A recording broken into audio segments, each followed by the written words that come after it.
సంధ్య ఆలోచిస్తూ ఉంటుంది. యష్ అలాగే రిషి ఇద్దరు షాపింగ్ మాల్కి వచ్చారు కదా, ఎలా నిరూపించాలి అత్తయ్య దగ్గర అనుకుంటూ అటు ఇటు కంగారు పడుతూ తిరుగుతూ ఉంటే ఇక అప్పుడే అక్కడికి కన్యాకుమారి వస్తుంది. ఇక ఏమైంది, ఎందుకలా తిరుగుతున్నావా మమ్మీ అనేసి కన్యాకుమారి అడగగానే, ఇక నేను రిషిని షాపింగ్ మాల్లో చూశానమ్మా, ఇక ఇప్పుడు అత్తయ్య దగ్గర ఎలా నిరూపించాలో నాకు అర్థం కావట్లేదు అనేసి సంధ్య అంటూ ఉంటే, ఇక నేను ఒక పని చెప్తాను అది చెయ్యి, ఇక నీకు ఖచ్చితంగా తెలిసిపోతుంది.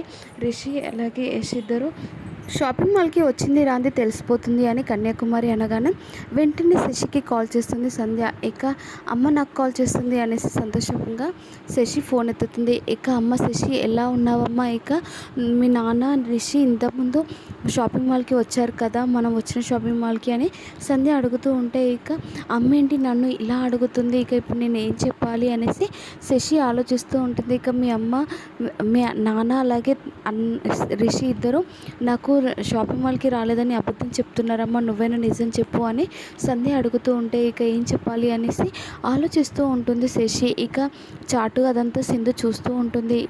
శశి సంధ్యతో, ఇక వాళ్ళిద్దరూ రాలేదమ్మా, నేను సింధుయే వచ్చాము షాపింగ్ మాల్కి అని చెప్పగానే ఇక సంధ్య సైలెంట్ అయిపోతుంది. ఇక శశి ఏంటి అబద్ధం చెప్తుంది అని సింధు తనలో తాను అనుకుంటూ ఉంటుంది.